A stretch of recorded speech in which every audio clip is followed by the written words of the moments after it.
Korang tahu tak 5 waktu makan terbaik untuk turunkan lemak?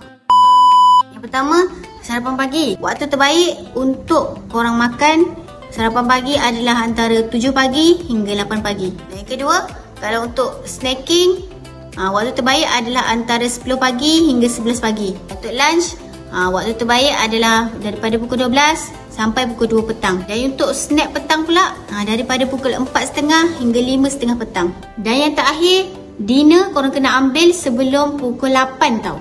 Tapi kan, korang kena pastikan lepas je korang makan semua tadi dalam tempoh waktu-waktu tu, korang kena apa? Kena minum ni, Flask Uniwave Alkaline Water.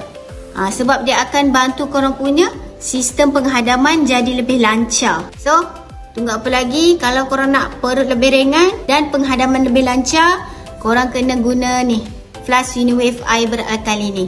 Tekan link di bio sekarang kalau nak order.